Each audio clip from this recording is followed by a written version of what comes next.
Good evening. I'd like to call to order the Cabarrus County Board of County Commissioners regular meeting for March the 18th, 2013. At this time, I'd like to remind everyone in our audience to please, if you have a mobile device, please put it on silent or on vibrate.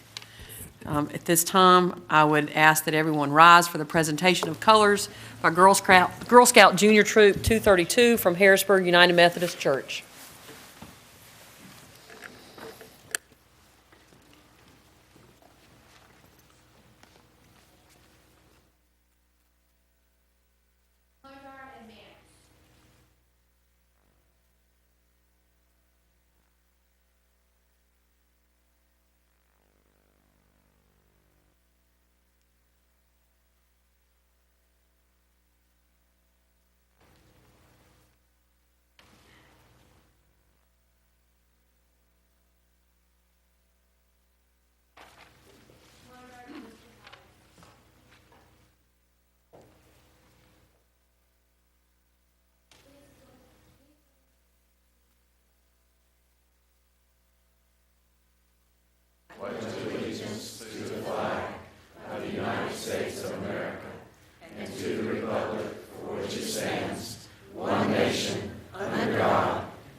Okay, we're also pleased to welcome Reverend Stephen Ayers from McGill Baptist Church in Concord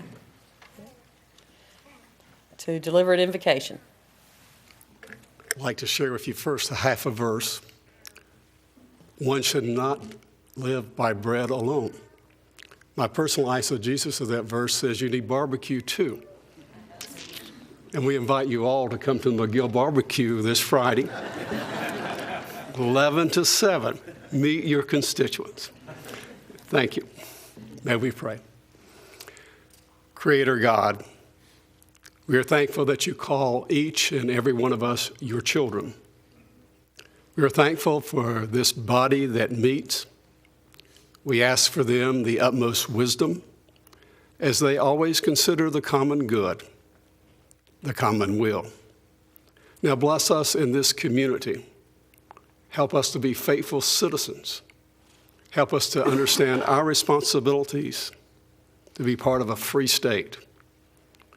Give us that which we need, and we know you will. We thank you for this season of spring that is upon us. May we relish the life that is in us. In your most precious and holy name, we do pray. Amen.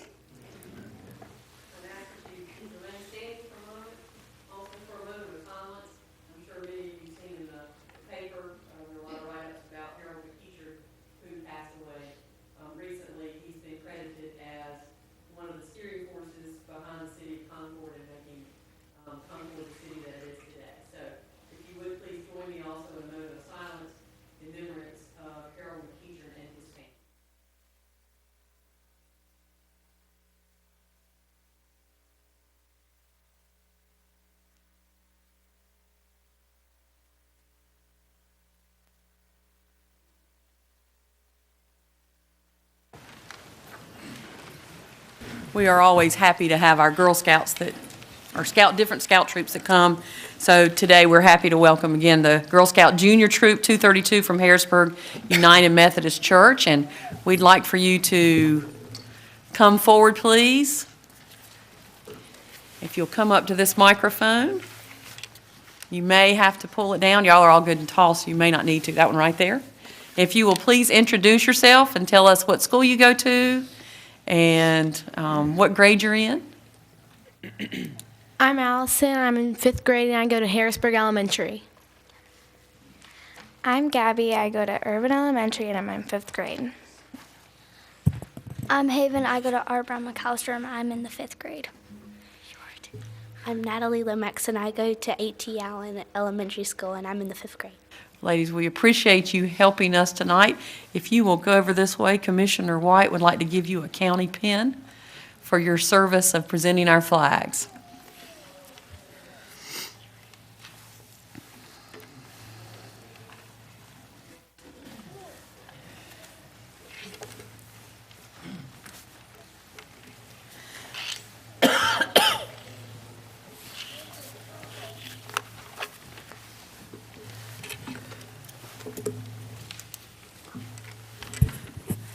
Okay, thank you all.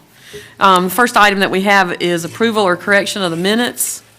Commissioners, you have the minutes from the previous meetings. Do I have a motion to approve the minutes? Second. I have a motion and a second. All those in favor say aye. Aye. Any opposed? Okay, next we have the approval of the agenda. There are a few changes that you'll note on the back. A resolution was added to F1 so that it's revised about the NCDOT request to purchase the right-of-way. And there is an update about the G4, the new business, which we'll talk about when we get to that. So this time, may I have a motion to approve the agenda with the changes? So moved. I have a motion second. All those in favor say aye. Aye. Any opposed? Okay. Next, we have a proclamation. We've been doing this one for, I think this is probably the third year that we've done this.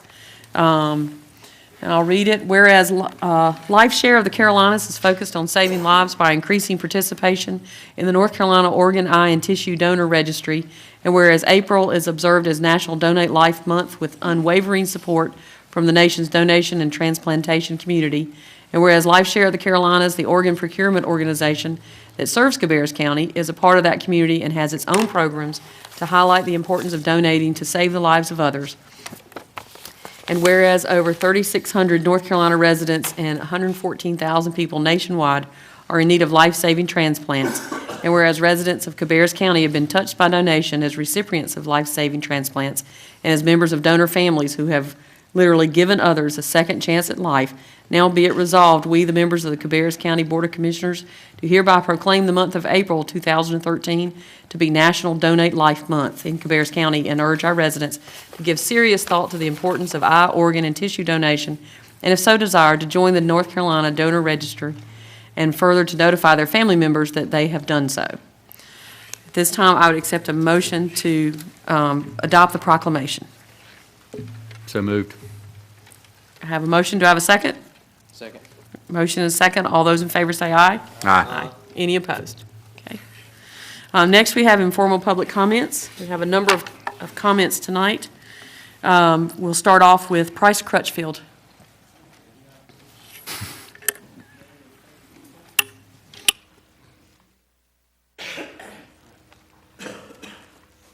Hey, Price Crutchfield, Concord. Hey. I'm here on a very serious note tonight. I like to joke and kid around a lot like everybody else, but this is serious business.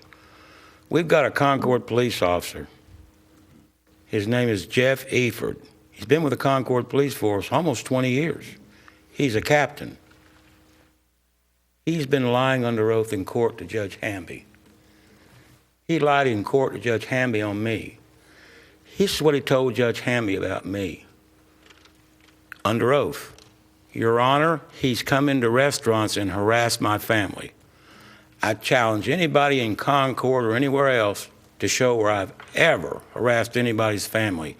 Here's a man on the Concord Police Force in a position of pretty high authority, a lot of power, a lot of connections. I complained to his supervisor, Major Walt Stalford.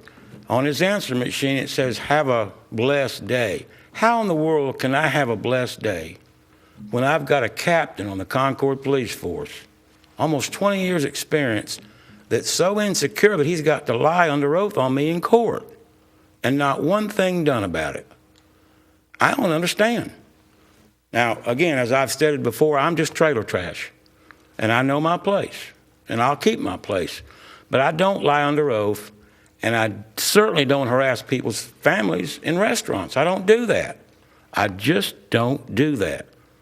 Now, I will lie at the Waffle House, but that's not court.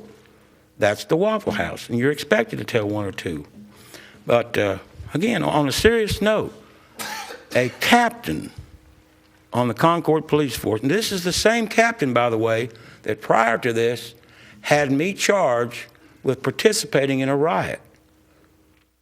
He had one of the officers charge me with being rude and riotous. I've never been in a riot in my life. I'm one person by myself and I'm riotous. Never happened. Again, more lies from Captain Scott Newell with the Concord Police Department. You know, it's not really a personal thing, because I really like the guy. I really do. Because he's kind of like me. He's insecure. And that's okay. I can handle it. I'm of the age where you become wise and you kind of laugh at yourself. He, on the other hand, has to resort to lying under oath in court. And I think that's pretty underhanded when you're in the position of authority like he is. So if you're listening, Scott, you lied under oath to Judge Hamby on me, and it's time to come clean. That goes beyond torts. You're just an outright liar and you broke the law, and you need to be held accountable. Thank you. Next, we have Donnie Broom.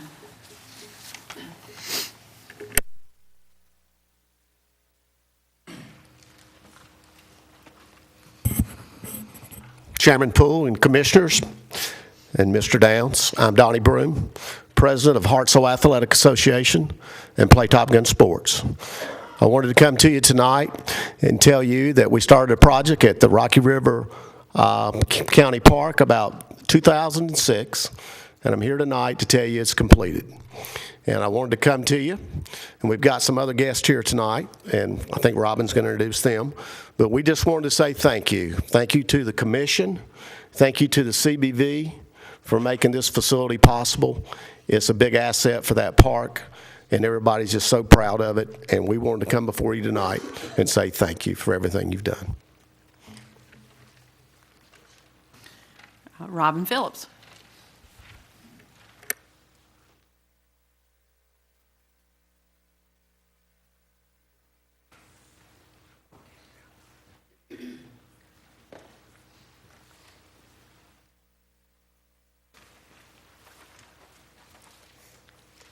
Thank you for having us tonight. I brought some very special guests, as you can see. These are some ladies that actually use the facilities at Rocky River, and they just wanted to come and say thank you so much for the new restroom and maintenance building. These girls have been using 2 stalls for so many years, and now that we have 6, there's no more lines, right, girls? They thoroughly enjoy that. They thoroughly do. Before I leave, there was another team that wrote you a letter. I'd like to read that to you. It says, Dear Cabarrus County Board of Commissioners, coaching youth sports comes with a variety of challenges for a coach. Financial struggles, parent involvement, personal hurdles, player devotion, and interest. These all play a role in how successful or unsuccessful a team can be. Although challenges abound, Robin Phillips and the Top Gun Sports organization have provided an excellent venue for our local youth to compete in the sport of softball. I have coached competitive softball for the last 6 years, and over the years have seen the tournaments in our area continue to grow and increase in size. This has allowed for better competition for our girls, as well as drawn larger crowds to the Concord area every weekend from February till November. Probably our largest youth softball venue in the Charlotte metro area is located in Concord at the Rocky River Elementary School. With 7 softball fields, one can imagine the number of people attending a softball tournament on any given weekend. One of the major challenges when playing at this venue has always been the lack of restroom and maintenance facilities for the teams, fans, umpires, and field crews. I emphasize the past tense of this last sentence because what a wonderful sight it was 2 weeks ago when our team opened up our 2013 season at Rocky River, only to be surprised by the new restroom and maintenance building. There's no doubt by anyone who is part of the softball family that this addition will only aid in positive impact that softball will continue to have on our girls and community. As our Lady Wolfpack season is in full swing, we would like to say thank you one last time for this building. If you have not had the opportunity or time to attend one of these tournaments, I encourage you to do so. It really is overwhelming for a first-time visitor to see hundreds of youth athletes in one location giving it their all on the field. God bless and go Pack. I'd also like to ask, there's a lot of people here that come to say thank you, and I'd like to ask them to stand.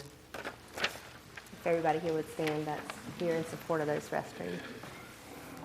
This was a very, very important project, and we just really want to say thank you so very much. The girls appreciate it, and so do I very much. The girls also have a card that they like to present to you. If it's okay, they'll just bring it up. Emily, you just want to take it right up, too. These girls have worked hard on this card for the last couple weeks, so thank you so much.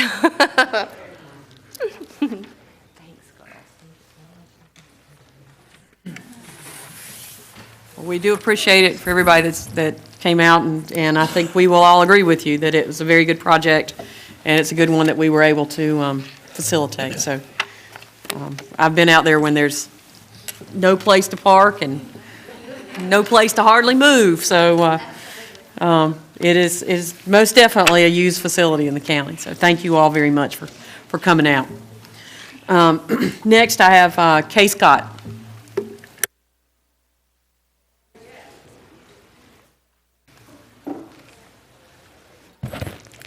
Good evening.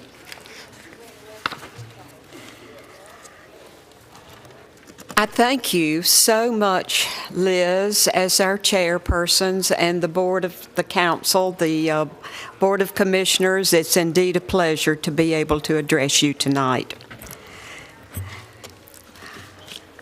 I am Kay Scott, and I am chair of the senior centers in Cabarrus County, and would like to give you just a little bit of background information, and I know that you're all familiar with it, but still it explains the reason that I'm here.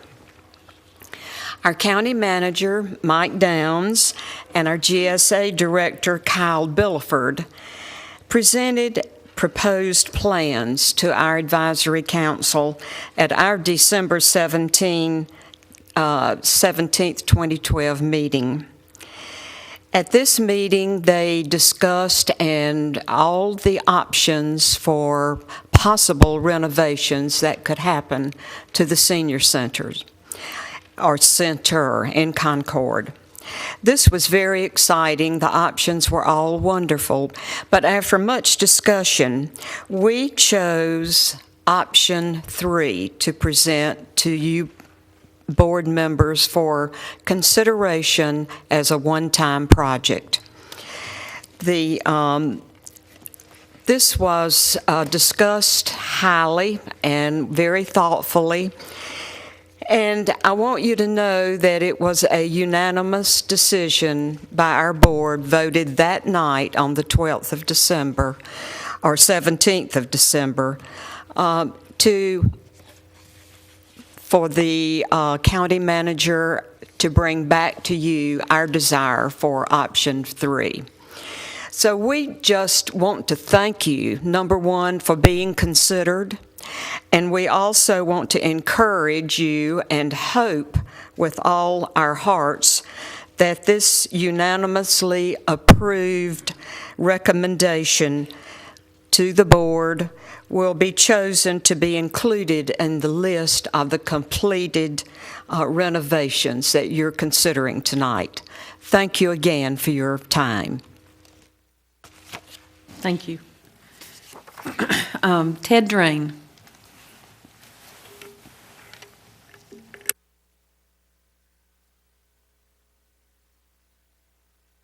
Good evening. I'm Ted Drain, the Cabarrus delegate to the Senior Tar Heel Legislature, and I'm also a member of the Senior Center Council. I want to thank the board and the county manager, Mike Down, for your support of seniors in Cabarrus County. As you are well aware, the numbers are increasing. By 2025, we project that close to 47,000 plus seniors will be in Cabarrus County. In 2011, that was around 30,000. And so you can see the massive increase that we have there. And those seniors want to enjoy their golden years. They want to be productive, and active. And this expansion will support that goal as we expand the Concord Senior Center. Some people think that seniors should spend their days in rocking chairs and watching TV. That thinking means that many seniors will not get enough exercise or to stay strong, independent, or productive and active. You need to know that seniors are going to gyms and health clubs, and many are trying yoga, Tai Chi, stretching exercise, and cheerleading at the senior games. And getting active is a great way of staying young and meeting other people. This expansion will provide the opportunities for seniors to socialize, exercise, and have fun. And the expansion will also allow seniors to retire their rocking chairs and cut off their TVs. Thank you. Thank you. Next, Mike Plowman, please.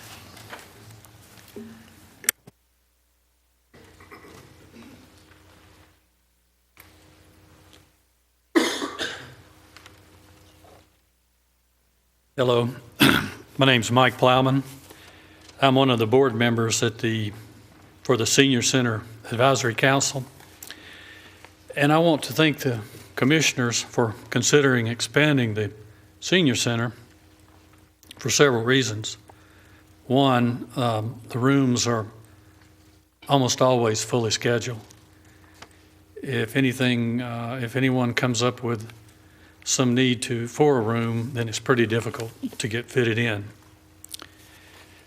Another reason is that the number of seniors in Cabarrus County is slated to double in the next 18 years. And a third reason is that during tax season, the computer room is a pretty busy place. I'm one of the volunteers working through AARP and sanctioned and partially financed by the Internal Revenue Service to prepare tax returns. Last tax season we did right at 500 returns. That saved elderly people about $40,000 to $50,000 at prevailing rates. If we had a larger room and several more computers, we've got enough volunteers to easily do 100 to 200 more. And until I did these returns, excuse me,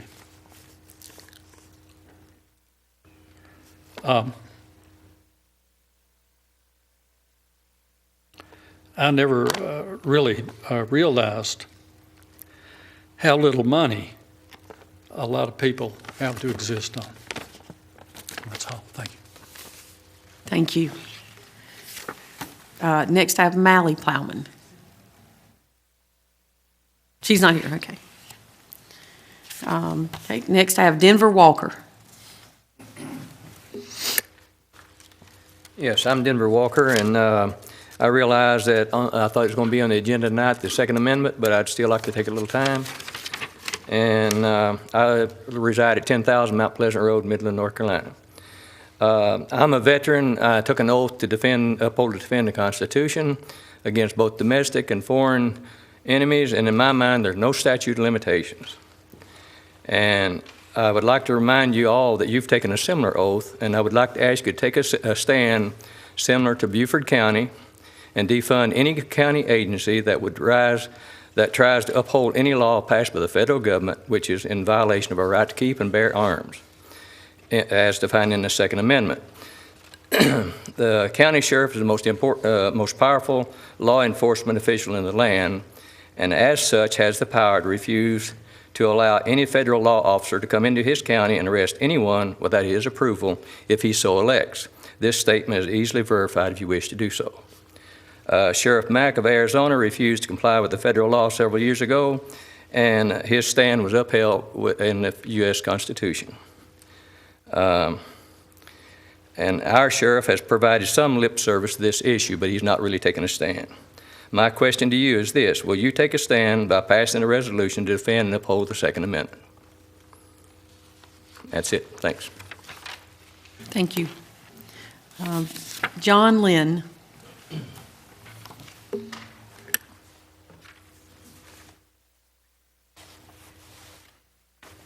My name is John Lynn, and looks like I left the Constitution of North Carolina at my seat.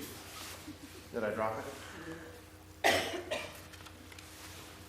But along with the Second Amendment in the United States, the Constitution of the state of North Carolina, Section 30, says, a well-regulated militia with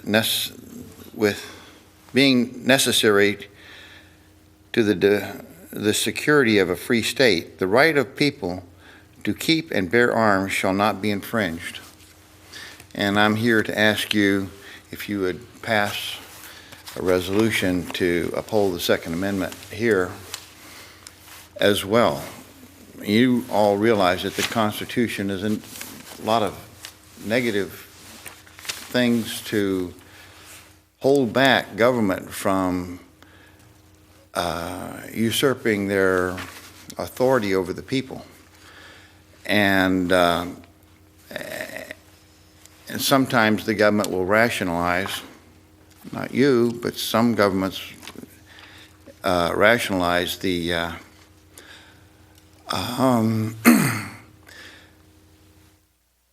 making laws for, quote, safety of the people. And really what they're doing is increasing their power, because people like to have more power.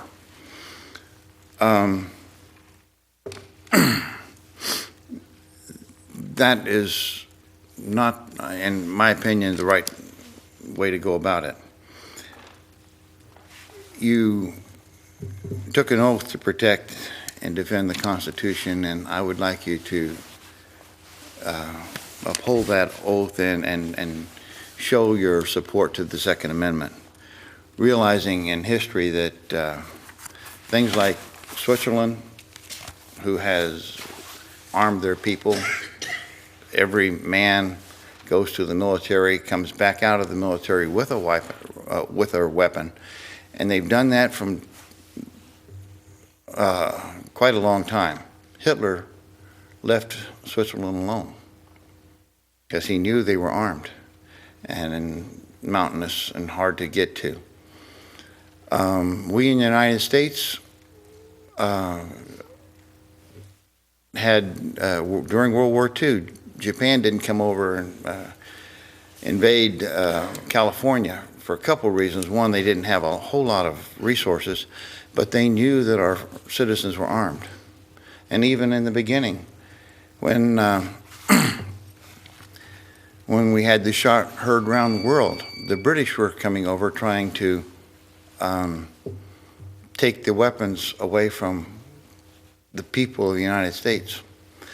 So, again, please pass a resolution to support that Second Amendment. Thank you. Next I have Linda Walker.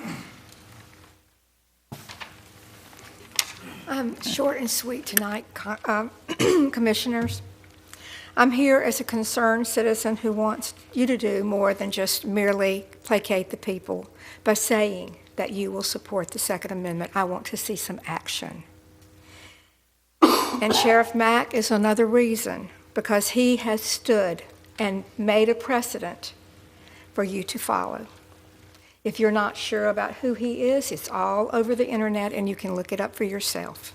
If you're not even sure about what the Constitution says, you can take it online. Hillsdale College offers it free to anybody who might want to learn more about their Constitution.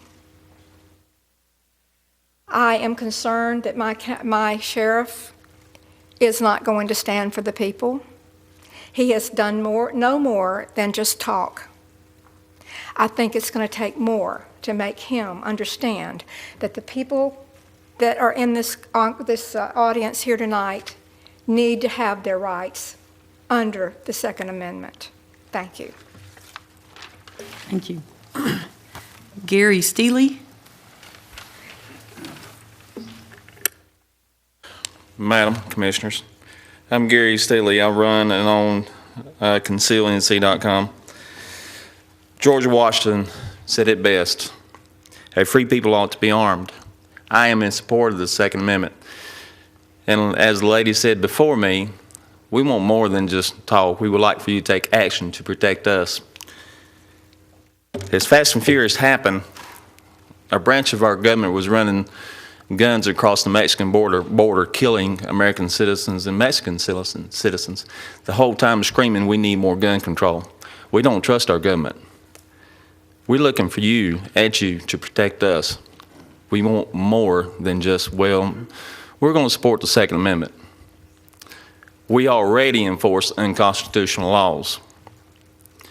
If this board doesn't protect our Second Amendment, we will. When it comes voting time, we'll remember your actions, what you did today, what you do at the next meeting. So we hope you'll support and defend the Second Amendment. I'm also looking that you'll do away with gun-free zones in the county. Support House Bill 650 that allows you to carry in parks and recreation facilities. If you have any questions, you can go to my website, concealnc.com, and I've got video, what the Constitution says. I've got quotes from our founding fathers. It took no time to find it. Thank you very much for your time. Thank you. Brooke McGowan.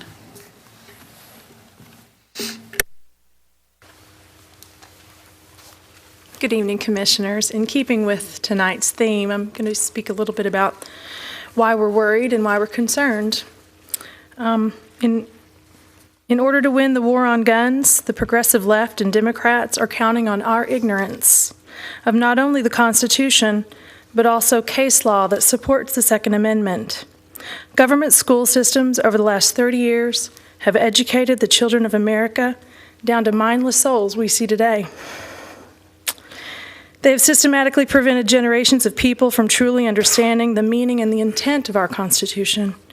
In doing so, they have bred into society a semi-permanent sense of codependence on government for entitlement services and information.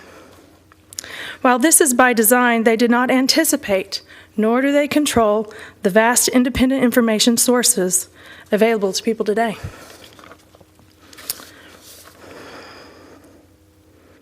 As a source of inspiration, we want to reach out to others so they can seek a better understanding of the Second Amendment and the attacks against those who wish to wage this war on our guns.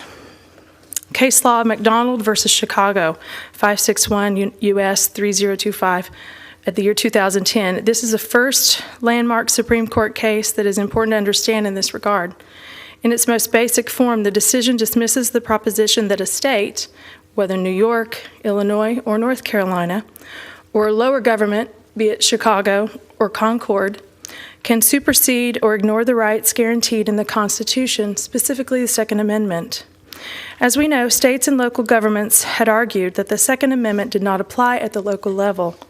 For example, this is the argument supporters of the Constitution should make in New York State, where progressive oligarchs are attempting to void the Constitution with unlawful ordinances that conflict with the court's ruling. But for many, the second part of McDonald versus Chicago is arguably the most interesting for those fighting against the assault weapons bans. This decision settles whether weapons can or cannot be owned by citizens. This is the court's ruling. None of the court's precedents forecloses the court's interpretation. Neither United States versus Cruikshank nor Presser versus Illinois refutes the individual rights interpretation.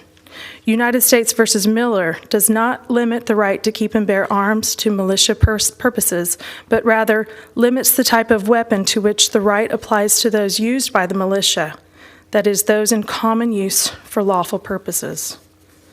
This ruling clarifies the principle that Americans can keep and bear arms that are equivalent to those in common use by the National Guard, which the court considers an example of a well-regulated militia. We have to let that statement sink in and think about it. We have a right to the same arms that the National Guard uses in defense of the United States. This refutes any attempts by the progressive left and Democrats to make assault weapons illegal. As long as the well-regulated militia, a National Guard, has assault weapons, the Supreme Court has ruled that the American citizen carries that fundamental right as well, period. The American people have the Constitution, the Bill of Rights, and the law on their side. The progressive left, as exemplified by Senator Feinstein, is opposed to the Constitution, and they're knowingly creating unconstitutional laws by design, in their own words, see Feinstein's words. By these actions, the Democrats have become an anti-American party whose principal reasoning is to take away our natural God-given rights. It's hard to argue this once you know the law. We would ask that you will consider a resolution to protect our rights to keep and bear arms. Thank you. Mally Plowman.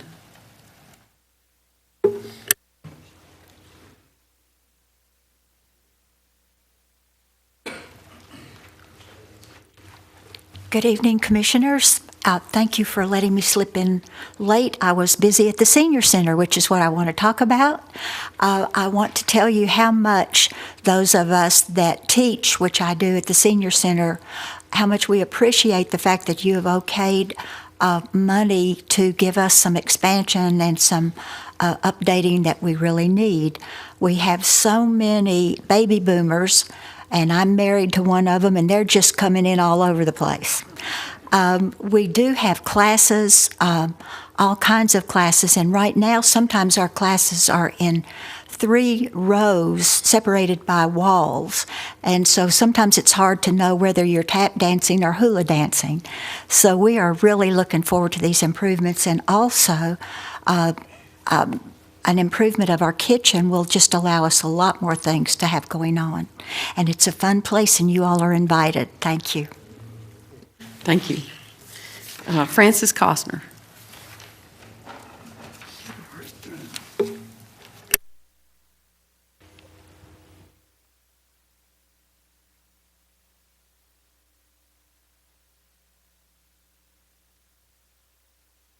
Good evening, all.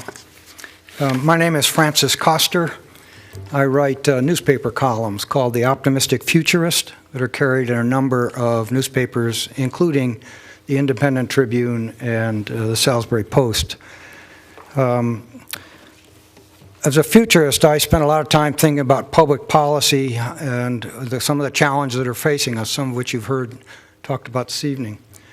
I tend to look for solutions to those problems, and I've compiled more than 100 of solutions to those problems and published them in this book last week. Some of these solutions are found here in Cabarrus County, and I celebrate them in the book. I wanted you to see that. And I also want you to know that if I can help in any way implementing any of these solutions, please don't hesitate to call. I do think you'll find it educational. Thank you very much. Thank you. Okay. Those are the last of the cards that I have. Commissioners, this time we'll go to Section F, the consent agenda. Having no old business to cover.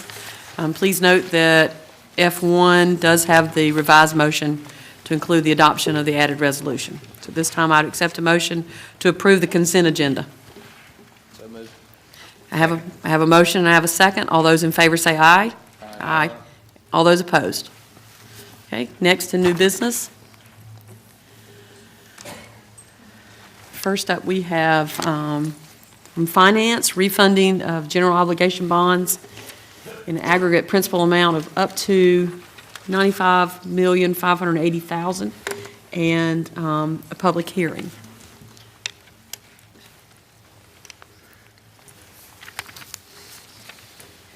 It's my understanding that we need to conduct our public hearing as scheduled tonight, and then we have 2 motions to adopt. Okay. So at this time, I would open a public hearing regarding The bond order authorizing refinancing of prior general obligation bonds. Is there anyone here to speak for or against the refinancing of those bonds? Seeing no one, I will close the public hearing.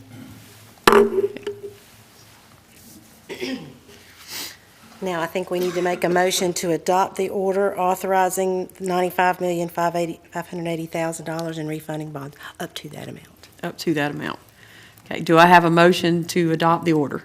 Before we adopt the motions and all that, we've had extensive discussions at the retreat, I believe it was, and then at the last meeting, and I just want the public to understand, because if we adopt the motions tonight, it's not without a lot of discussion, and a lot of the questions that we had for staff was, is it going to save money?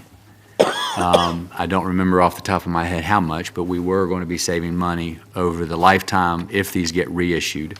It is not borrowing any new money. It's a refinance of debt that we already have, but at a lower interest rate, so that with all the costs to refinance, we're going to save money in the long run, significant amount, and we're going to get a lower interest rate. Is that correct? That is correct. Okay. What we're in essence doing is taking debt that is currently outstanding in the 3 to 5% range and refinancing it.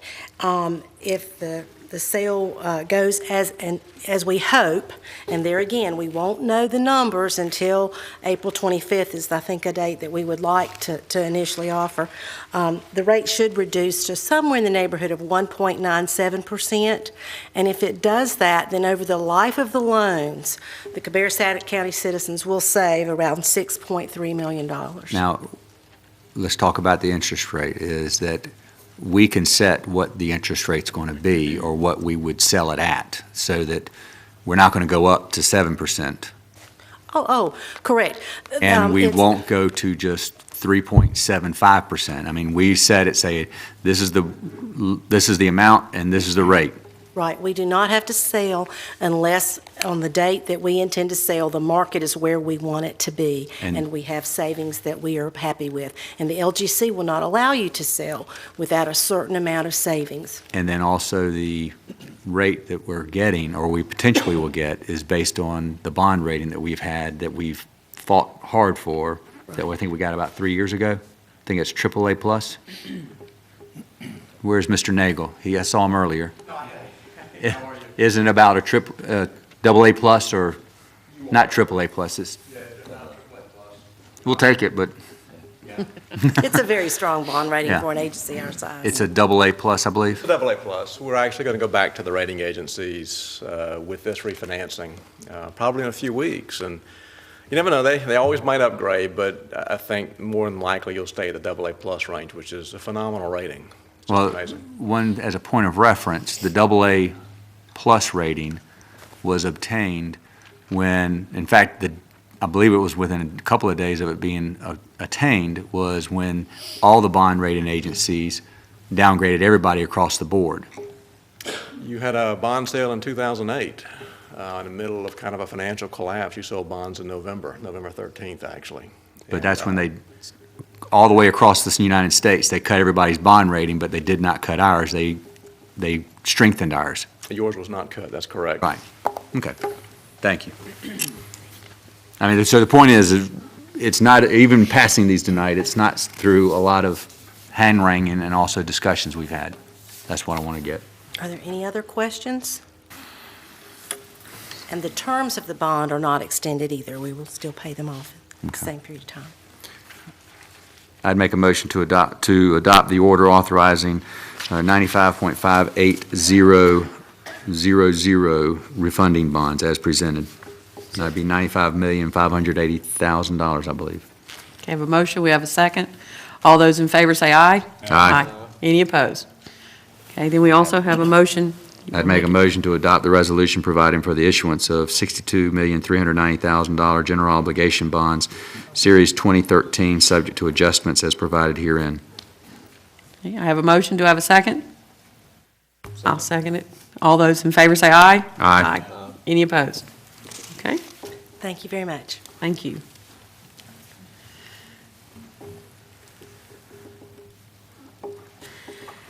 Okay, next item is the modified work session format.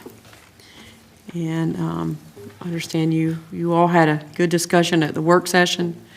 I've talked with the county manager about it a little bit. Kind of the idea is that we have a number of big items that we do need to talk about.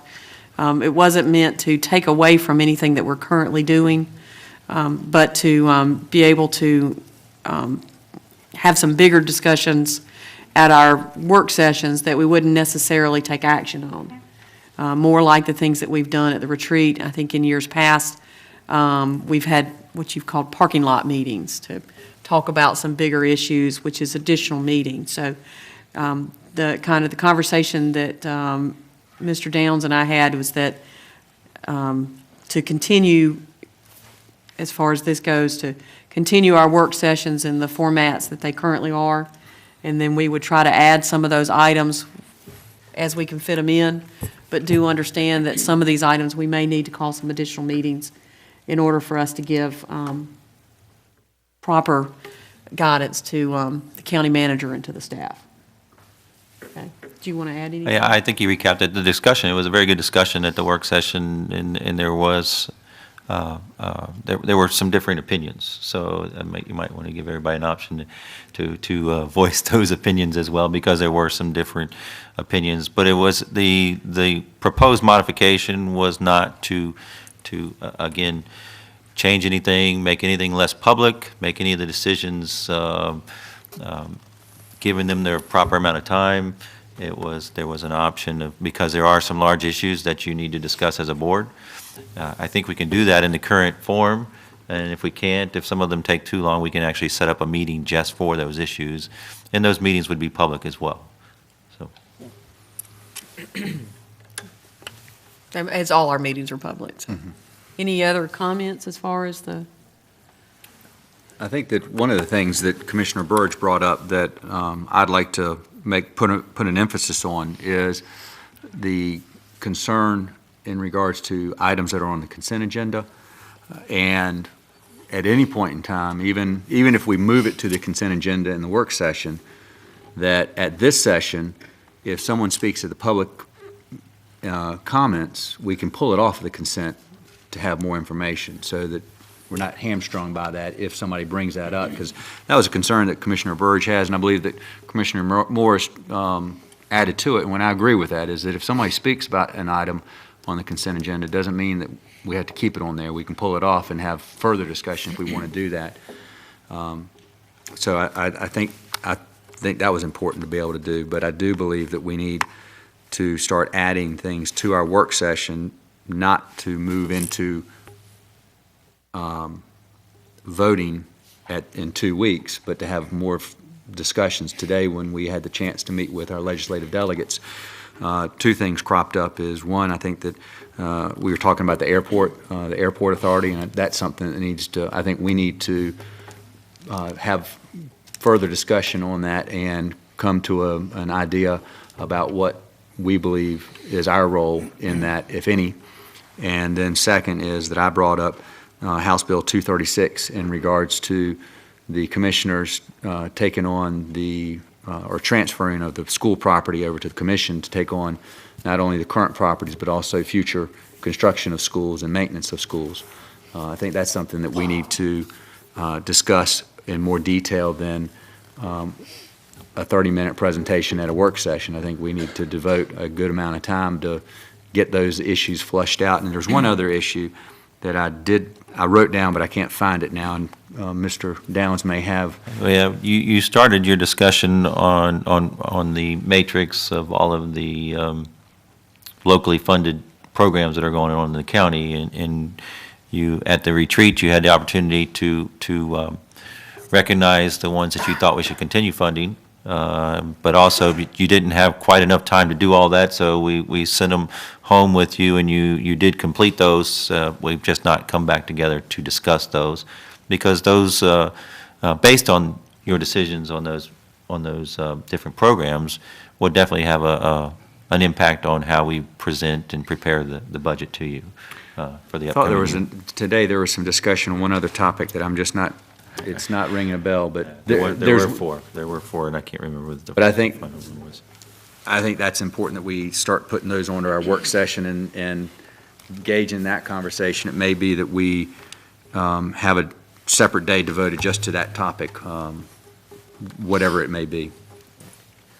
Well, and I know at the work session, we had this discussion already, but, I believe the current structure works well. As I mentioned at our work session, is that these items that are brought before us, we have 2 weeks to give careful consideration and get any additional information or research that we need before we come to this meeting. I'm afraid that if we do change that to consolidating majority of the business being handled at one meeting, we won't have enough time to really think about those issues. But I'm not opposed to these other items that we have that will take lengthy discussions, but maybe no action. I'm not opposed to adding one to the work session each time, or even having one additional meeting a month, if we have to get those items addressed. My concern on this was that some things we put on the consent agenda, a lot of the citizens don't know what's on that consent agenda until they get here at the meeting. Everybody don't have a computer, everybody don't watch Channel 22. So there's some people, when they get here, they read the consent agenda. If there's something on there that they don't, or they want to speak about, then they can do it. But a lot of people do not know before we have this meeting. And that was my concern, that everybody have a chance to voice their opinion. Any other comments? Well, as I indicated earlier, I am certainly flexible as to how we handle it, and I think it's a good idea to try different things from time to time. The most important piece is just for the public to be aware of anything that we discuss at our work session. The actual action will take place at this meeting, where they will have an opportunity to express their opinion before we vote on anything. The consent agenda is, those items are published prior to the meeting. I don't know how else we could publicize those better. If anybody has a suggestion, certainly would be open to listen to it. But even still, if it's on the consent agenda, they have an opportunity to voice their opinion, and we can pull it off. So I am in favor of trying new things, and we certainly do need more time to discuss some of these issues. So I think we're heading in the right direction. Well, we have a few big ones that we'll be adding to the work session. And again, depending on the time, we may have to add an additional meeting. So just everybody be advised that if some of these, as you know, we get a little verbose, and so we might need more time. And just kind of keep that in mind. We've been trying to stay to about 2 meetings a month, except for during the budget session when possible. So we have a few good things coming up. So the next item we have is the one-time funding for the senior center expansion and the related budget amendment. Good evening. I'm not sure how much I can add to what the members of the advisory council have already presented to you, but I know you did put this on new business in case there was further discussion. And certainly there were some questions about the advisory council, and I would direct those to them if you had any additional questions. I did want to note that I think it's a couple things. One, I think it's particularly fitting that Mr. Plowman spoke to you, because when we went to the senior center for some meetings with users, he was one of the first to challenge us to find a way to renovate and remodel so we could add programming space for that expanding population. And this is what we're intending to do with this project. I also want to note that throughout the planning and design process, the user groups will continue to have input and be able to review the plans as they're being developed as we go through those final design with the architect. But otherwise, I'm just here to answer any questions you may have.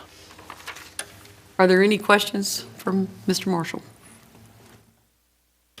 Well, first I'll say I was at the December advisory board meeting of the senior center and was involved in the discussions with the council members, and it was all positive discussion. It seems as though everyone would, benefit from this expansion, and they've been real excited about it. Just a couple questions I'd have. If this is approved tonight, when would be the completion date, or how long would it take? We actually have a contract ready to go. So with this budget amendment and project ordinance approval, we would move to finalize that and begin the planning and design stage. It looks like it would go to bid, out to public bid in late summer, early fall, with a completion date probably around the end of this calendar year, January 2014, somewhere in that time frame. One of the challenges will be there are ongoing programs there, and we don't want to disrupt those programs any more than we had to, so we would need to work around those, which can make it a little more difficult and may add some to that. Okay. And, going off of what you just mentioned, that was made very clear to the advisory board that there would be disruptions of the operations until this was complete, and that was very well understood. And I know the advisory board has spoke with the senior population as they're supposed to be their representative, and they have gotten all positive feedback. Any other comments? If not, at this time, I accept a motion.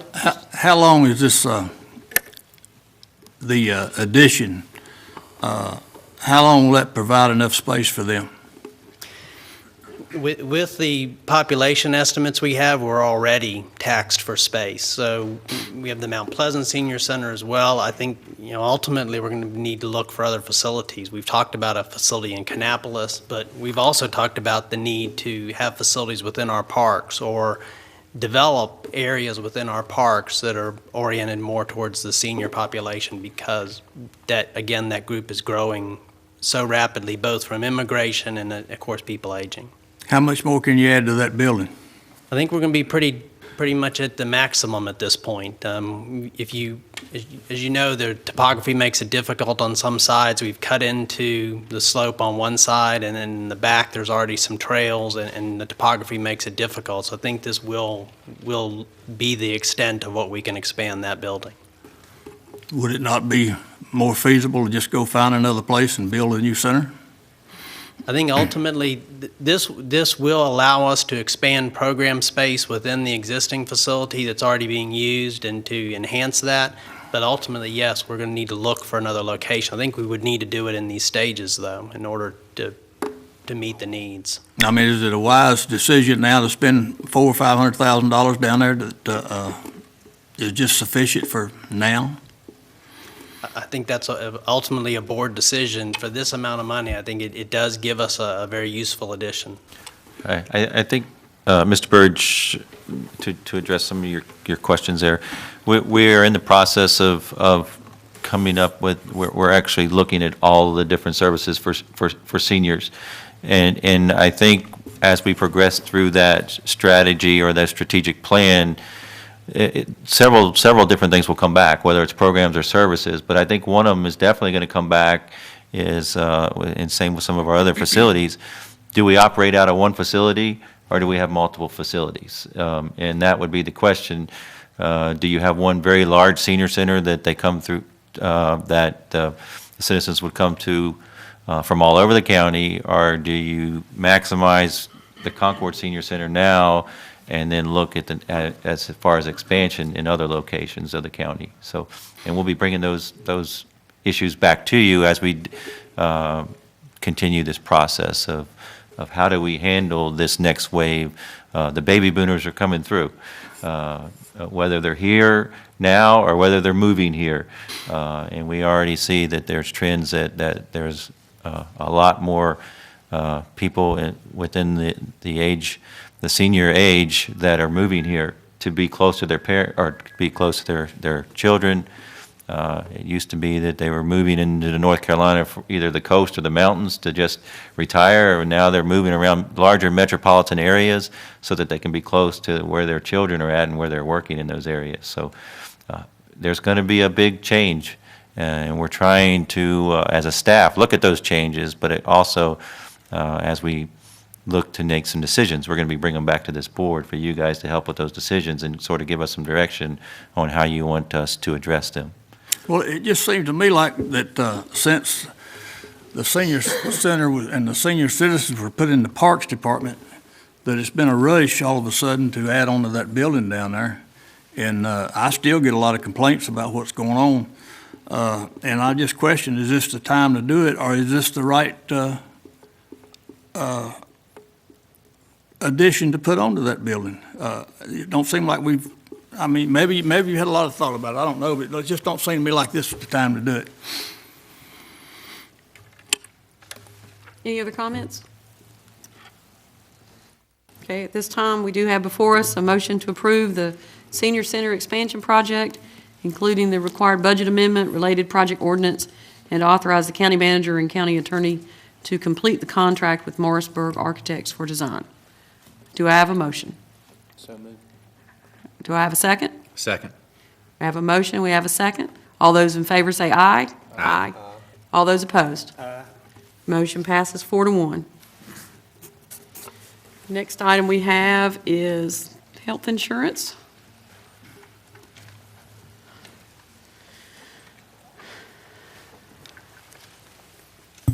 And we have Lundy here to talk to us about the health insurance plan renewal.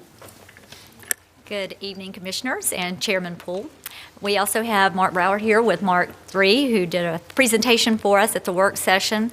So our assumption this evening is we had a lot of detailed conversation at the work session. It may be more beneficial just to focus on the option we would seek approval for this evening. In your packets, slide 3 will give you the breakdown for the renewal option. I will note there has been an adjustment since the information that was presented in the work session with the open access plan. We have received some feedback from our employees as a result of the work session that they viewed. We've also taken an opportunity to study our plan in comparison to other local government entities that we would like to stay competitive with in our area. And with that, we have come back with an additional recommendation, and that is to add a health reimbursement account, $300 per employee for the open access plan. That is going to adjust the amount approximately $200,000. So we would be seeking an additional input this year to retain the open access plan with modifications, including an increase in, or actually a removal from copay status for specialty doctor's office visits, emergency room visits, urgent care visits, going from a copay structure to utilizing the deductible, as well as an adjustment to the prescription drug plan that would add a deductible of $150. With those changes, and with adding in the $300 health reimbursement account, we could still come in with a over $900,000 cost avoidance from what the renewal rate would be based on the current plans. So just, again, wanted to bring that to your attention. There would be no changes proposed under the consumer-driven plan, the HSA plan that we initiated last year. Based on participation in the plans over the previous year, we had 30% of our employees go into the consumer-directed health savings plan, with 70% in the open access. So again, our feeling is to be competitive and to ease employees into this more consumer-style plan to help with those who may have short-term funding challenges. The $300 would be really important to help with that specialty copay increase in particular. So if there are any questions specific to the plan, again, Mark is here and can address those. Or if you have any questions of staff, we would recommend option 1 and seek your approval to move forward with rolling out educational information to our employees pending an open enrollment date of April 15th. Okay, any questions concerning the plan? I think you had a lengthy presentation at the work session. The main difference is, as pointed out in the options, was the health reimbursement account of $300 for those that stay in the open access plan. And it is an increased cost to us at this point from what was presented at the work session of about $200,000, but there is still a significant cost savings by going with option 1. So are there any questions? Option 2, we save at least $541,000. plus other savings down the road. Option 2 would be moving all of our employees to an HSA account, and we did ask Mark to provide some experience from his other counties who've gone that route. Maybe he could address that for us briefly. So typically the way that this works is for employees to get used to the transition to a more consumer-driven process, typically you're going to leave a dual option in place for 4 or 5 years at least. And one of the reasons for the changes that's come up since the work session is to ease employees' minds and make sure that they have money available if they want or need for specialist services. So transitioning from where you've been just a year ago straight to a health savings account plan would be a dramatic change, and I think would be very challenging for your employees. This is an education process, as Lundy mentioned, and it takes time to help employees understand and to ease them into making better decisions on a consumer basis. So the recommendation is not to go directly to the health savings account, even though the health savings account does provide some economic relief. What is, I think, more important in this process for savings for the future are the wellness strategies that we're also planning on putting in place as well. We've got clients who put in HSA plans only, and without addressing the health of the population, they still saw dramatic increases at certain points in time. We've seen a client with as big as a 43% increase in their funding with a HSA-only plan, where I think this is a good combination of consumerism for your employees and their families, but also the fact that we're focusing on improving the health of the population as part of this strategy, I think is the right solution and the right mix and the right way to transition employees over time. The client that you had that saw the 43% increase, did they have the facilities that we have, medical facilities that we have that staff can go to get education and get their questions answered? Negative. No, they Okay. didn't. But another client that we do have that has equal or maybe a little bit better opportunities for employees are seeing a high teens increase this year. Okay. So the HSA is a great product. And what we discussed prior to the meeting is there are employees who are actually going to be better off being in the HSA plan. It's a great way to develop consumerism, but as we discussed, improving the health of the population is actually more important than plan design. Okay. Yes, sir. So with the current plan that we have, if we were to renew with that, we would see an increase of 900 and some odd thousand. About $1.4 million. Okay. And so with changing some of the options, we're saving. Yes, sir, correct. Okay. And one of the discussions, maybe I'm interjecting here, the staff is interested in making sure that it retains a competitive plan design. Right. We work with about 30 counties across the state. We have the largest presence in North Carolina. And I will tell you that while employees would like to see the plan stay as it is, the recommendation for option 1 is still an extremely competitive plan, not only across the state, but here locally as well. Any other questions? Okay, the recommendation is that we go with option 1. So at this time, if there's no other questions, I would accept a motion to approve option 1 for the fiscal year 2013-2014 health insurance plan renewal. Do I have a motion? So moved. I have a motion. Do I have a second? Second. I have a motion. We have a second. All those in favor say aye. Aye. All those opposed? Aye. Motion carries 4-1. Okay, next we have appointments to the board.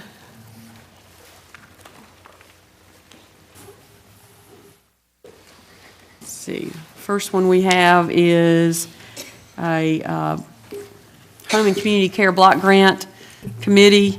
Motion to remove Linda McDonald from a consumer spot from the Home and Community Care Block Grant Committee roster and thank her for her service. So moved. I have a motion. Do we have a second? Second. All those in favor say aye. Aye. Any opposed? Okay. Next, we have the Adult Care Home Community Advisory Committee. Accept a motion to appoint Joy Starnes and Patricia Woodard to the Adult Care Home Community Advisory Committee for one-year terms ending March 31st, 2014. So moved. Have a motion. We have a second. All those in favor say aye. Aye. Any opposed? As a reminder, there are 8 vacant positions on this board. For anyone that would be interested in serving, please fill out an application. We would appreciate it. The next one we have is the Council for a Sustainable Local Economy. Motion to appoint Tracy Dry to the Council for a Sustainable Local Economy for a 2-year term ending December 31st, 2014. So moved.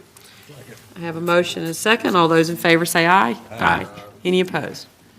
Okay. Region F Aging Advisory Committee. I need a motion to appoint Gene Chandler to the Region F Aging Advisory Committee to complete an unexpired term ending June 30th, 2013 as the alternate representative, including an exception to the service on multiple boards provision of the appointment policy. So moved. I have a motion and a second. All those in favor say aye. Aye. Any opposed? Okay. And Watershed Improvement Commission, a motion to reappoint Don Kelly to the Watershed Improvement Commission for a 6-year term ending February 15th, 2019, including an exception to the length of service provision of the appointment policy. So moved. Motion and second. All those in favor say aye. Aye. Any opposed? Okay. You also have a number of informational reports in the agenda, Commissioners, for you to look at. We always do like to ask for applications to our various boards, and there are 8 vacancies on the Adult Care Home Community Advisory Committee. And let's see, Food Policy Council has some positions. Let's see, Juvenile Crime Prevention Council has a vacant position, needs a Kannapolis City School student under the age of 18. Youth Council, do you still have a few openings? A couple openings on the Youth Council, so please look at our website and fill out applications so we can get you involved in the things going on in the community. The next item we have are updates from commission members who serve as liaisons. Anybody have any updates for committees? Yes, sir. On the 5th, I met with the Soil and Water Committee, and it was brought up that they got 200 acres of farmland that they could set aside and preserve if the county put up $100,000. And I thought that the county had a fund to preserve farmland, and they were told there was no funds available to do that. But it looks to me like that if that 200 acres gets 600 houses built on, it's going to cost us a whole lot of money. But we can save it for $100,000. Looks like that's something we'd want to do. Can County Manager check into that? Yes, ma'am. We have talked with them. At one time, well, 2 or 3 years ago, the present use value of the funds that when farms were sold and the taxes that were paid, they were put into a fund. And you as a board approved that money would be used for such projects, for other projects such as the Elma C. Lomax Farm and for the Cruz Harvest Facility. So the harvest facility is complete, up and running. The farm is still there. You're going to need to make a decision during your budget process concerning future funding for the farm, and then also projects such as that you've identified here. So there's money there, there's a balance, but there's not a whole lot of money just simply because there's not been a whole lot of farms turning over here in the last couple of years. And then the other option, if it doesn't come out of that, the other option is general fund money. So the Soil and Water staff has presented, again this year, several projects that are on their radar for such use. So you will see that through the budget process. Well, it just looks to me like that should be a good investment for the county. Yes, sir. Anybody else had meetings?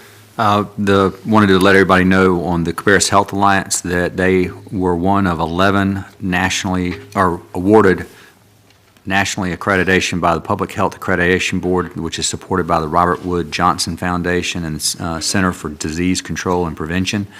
That is, I think that they were the first in the area. I know they're the first in the state, once again.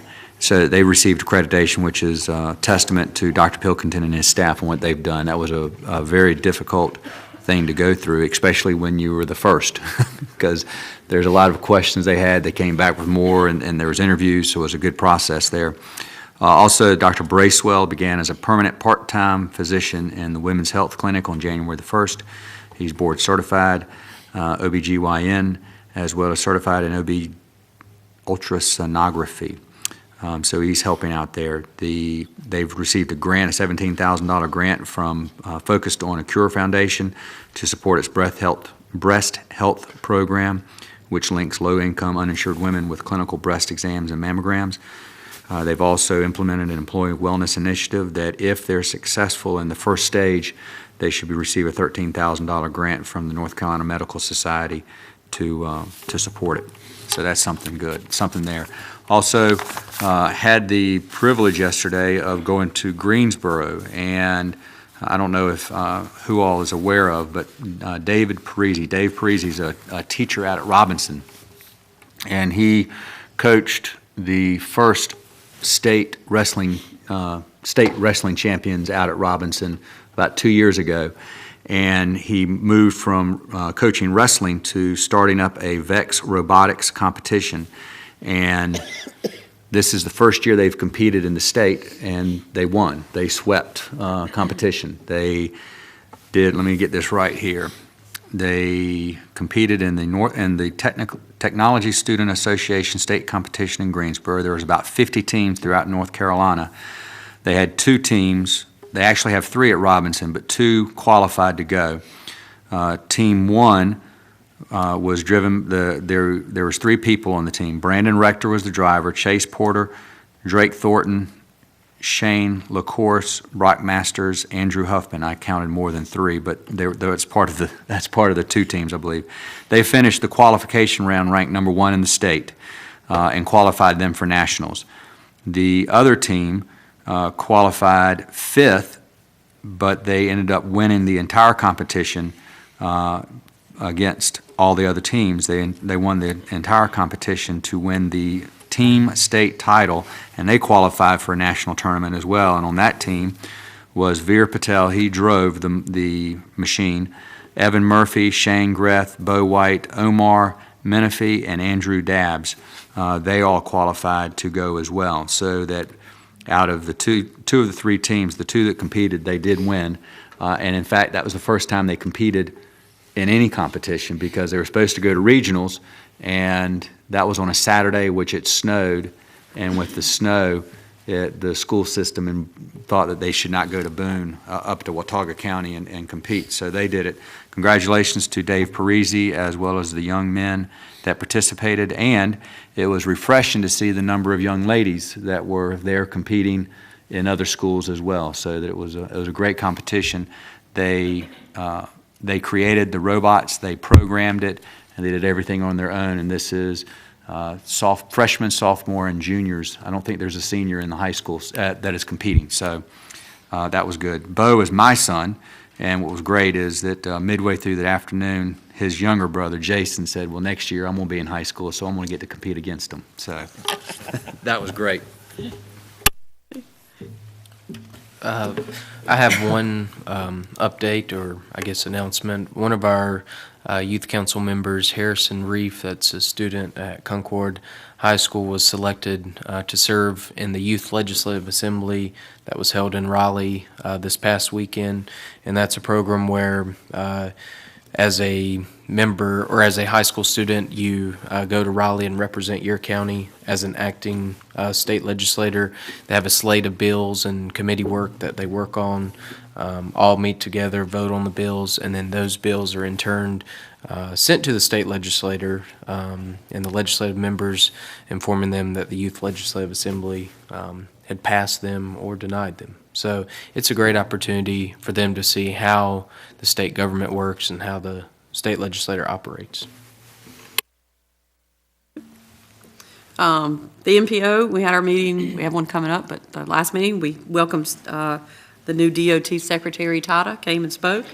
It was nice to have him in Cabarrus County, and seems to be a nice guy. I don't know, he's childhood friends with the county manager, so hopefully that might come in to help us at some point, but we were happy to welcome him at the MPO meeting.